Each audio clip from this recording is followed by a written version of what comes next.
January 23, 2020. The Wuhan virus exploded. While Wuhan announced the lockdown of the city, Xi Zhengli and her team released a paper stating that the Wuhan coronavirus was of probable bat origin. This was published in Nature on February 3rd. The paper indicated that the Wuhan virus utilized the same key as SARS to gain entry into the human body. She also announced the 2019 nCoV genome sequence was 96.2% consistent with a bat coronavirus originating in Yunnan, China, called RATG13, signaling a natural source of the Wuhan virus. However, Xi Zhengli's natural origin assertion was doubtful. The outbreak occurred in Wuhan, the same location as the P4 laboratory where Xi was based, and which housed highly similar viruses. Common sense would lead the government to first inspect the P4 laboratory for any leakage incident and potential safety concerns. Instead, they shifted public attention from the P4 laboratory to the South China seafood wholesale market that sold no bats, and designated it as the origin of the disease. At the same time, authorities sealed off all virus samples, prevented international experts from joining the investigation, and used national television to slander doctors such as Li Wenliang, who disclosed the outbreak for spreading rumors. If the Wuhan virus indeed emerged naturally, why would the CCP need to censor relevant news or block investigations? Could the Wuhan P4 laboratory have its secrets? Virus samples and genome sequences may be the exact ingredients we need to find our answers. When I first heard of the coronavirus, I was deeply concerned.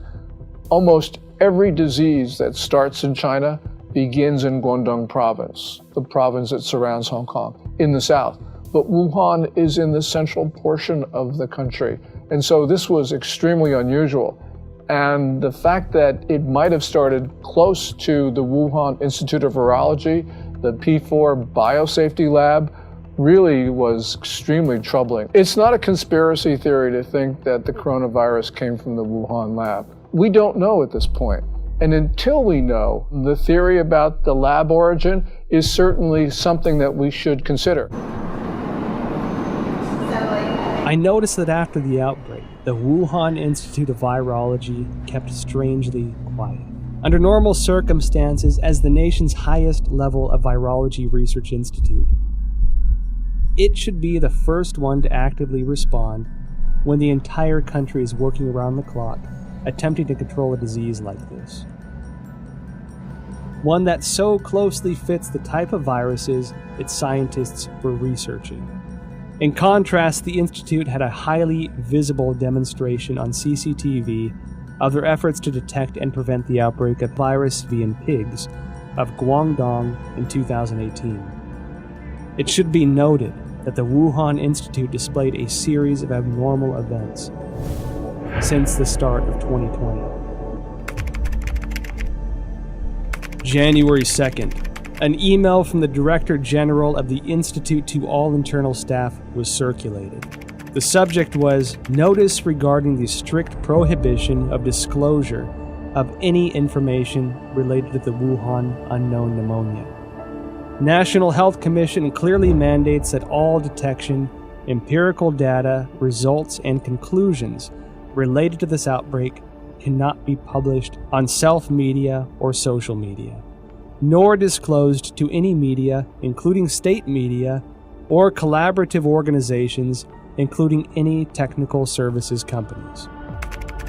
January 21st, a new drug, remdesivir, provided for free by the United States to China for Wuhan coronavirus treatment, was preemptively patented by the Institute.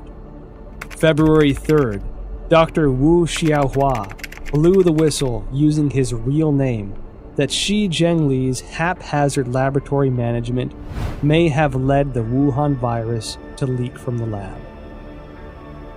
February 4th, Chairman of Duoyi, Xu Bo, blew the whistle using his real name that the Wuhan Institute of Virology was suspected of manufacturing and leaking the Wuhan virus. February 7th, top biochemical weapon expert of the People's Liberation Army, Chen Wei, officially assumed control over Wuhan Institute of Virology's P4 laboratory. February 14. Chinese leader Xi Jinping called for the inclusion of biosecurity into China's national security framework and to accelerate the introduction of a biosecurity law.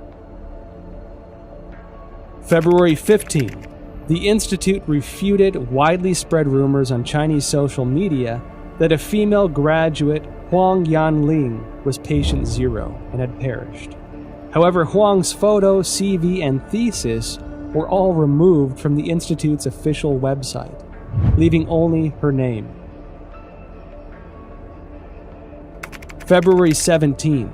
Institute researcher Chen Chuanjiao blew the whistle using her real name that Director General of the Institute, Wang Yanyi, was suspected of leaking the virus. I graduated from the University of Virginia in 1980. My first job was to go to the National Cancer Institute, which was housed at Fort Detrick, Maryland, the same place that houses the USAMRIID, U.S. Army Research Institute on Infectious Disease, the biosafety level 4 facility, equivalent of the Wuhan facility. And so at these facilities, it's where investigators who I went in there myself, you can see the breakdowns in safety, and it's everywhere. That's why I have no doubt the Chinese biosafety level 4, it was just as lacking in safety, in rigor. You can argue that they don't care. Suspected of leaking the virus, military biochemical weapons expert assumes control. Biosecurity law. Now, when these sensitive keywords are connected together, it tells me that the P4 laboratory is not an ordinary academic research institute. I decided to start from the beginning of the Wuhan P4 lab. On January 23rd, the day Wuhan was locked down, French website challenges.fr published an article that revealed many details of the collaboration between France and China to establish the P4 laboratory in Wuhan. In 2003, after the SARS outbreak in China, the Chinese Academy of Sciences requested assistance from the French government to build a virology research center of the highest level. With the support of then French Prime Minister Raffarin, the two countries signed a contract to jointly construct the P4 laboratory under a wave of contention. According to the contract, French architect RTV in Lyon was responsible for the engineering of the laboratory. However, Chinese authorities switched the work to a local Wuhan architect, IPPR, based on research conducted by the General Directorate of External Security. IPPR had close ties to subsidies of the Chinese military, some of which were already targets of concern by the American CIA. Within the 12 subsidiary departments, there was even a specific military management office. The French delayed repeatedly, given security concerns. It wasn't until 2017 before the Wuhan P4 laboratory was operational, and French security continued to suspect that the Chinese regime was conducting biochemical weapons experiments. Who is the real boss of the P4 laboratory? The Wuhan P4 laboratory was a subsidiary of the Wuhan Institute of Virology, which is managed by China Academy of Sciences. The director of the laboratory was Yuan Shiming, who was also the head of Chinese Academy of Sciences Wuhan chapter. Design and funding for construction were the responsibilities of the ex-vice presidents of the academy, Jiang Mianheng from 1999 to 2011, and Chen Zhu from 2000 to 2007. Jiang Mianheng was the eldest son of ex-CCP leader Jiang Zemin. After Jiang Zemin ascended to power after the Tiananmen Square massacre, his son entered the academy and led the Institute of High Technologies Research and Development. Jiang Mianheng created the Shanghai Institute of Life Sciences, and together with China Academy of Sciences, Shanghai colleges and universities, Shanghai hospitals, military hospitals and research institutions, formed a profit group of life sciences organizations. They controlled China's major life sciences research projects and allocation of massive funding. Jiang Jicheng, son of Jiang Mianheng, is the controlling shareholder of Wuxi AppTec, which in turn is controlling Fosun Pharmaceutical, China's agent for remdesivir. Effectively, Jiang Jicheng is the kingpin behind the specific medicine for the outbreak. Meanwhile, Chen Zhu is the current president of the Red Cross Society of China, which had faced numerous scandals since the outbreak. In 1999, while Jiang Zemin was in power, the People's Liberation Army published a book, Unrestricted Warfare, in which strategies for a weaker nation to combat a stronger nation are discussed in the context of modern warfare. One of the authors, Qiao Liang, wrote, "After the first Taiwan Strait crisis, we realized that if the Chinese and American military fought head-on, we are at a disadvantage. Therefore, we need a new strategy to help our military tilt the balance of power. This new strategy is called unrestricted warfare, a variety of means beyond all limits, without any restrictions. It could be military related, including guerrilla warfare, terrorism, biochemical warfare, or it could be non-military related, such as drug trafficking, poisoning, environmental destruction, and computer virus dissemination." Israeli expert in biological warfare and former intelligence officer Danny Shoham published a paper in 2015 in India's Journal of Defense Studies.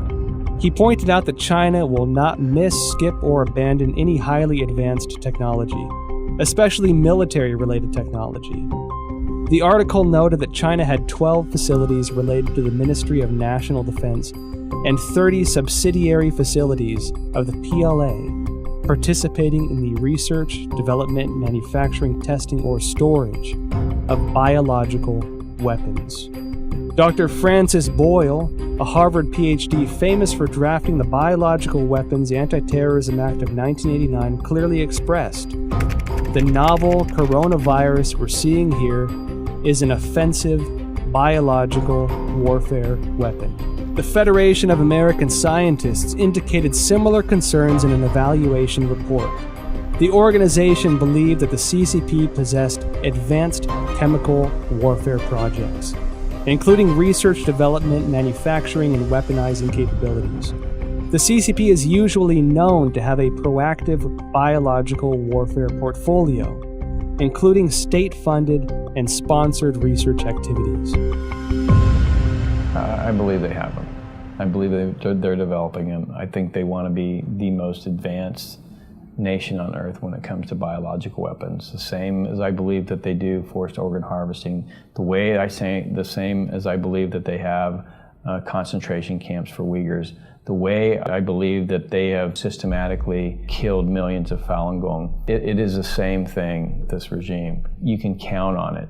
So Wuhan as an area, I think, is critical by the fact that there's a lot of concern about what China's ambitions are regarding long-term global domination. I'll just say it that.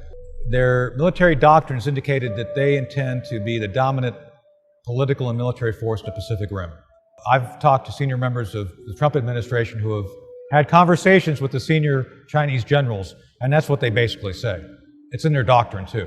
So we have to examine this new clue. This is one piece of the, Wuhan, biological warfare. Does this mean something to these other things we're already seeing? Because the Chinese have already kind of stated this is their objective. So I think we have to analyze it through that lens. What does this mean to the larger political narrative of what China wants to do to dominate the region and potentially the world? We don't have to speculate about being at war. Last May, the Communist Party, through People's Daily, carried a piece which said that there was a quote-unquote people's war against the United States. They've declared war on us. We have to respond. There is a war. China's told us there's one.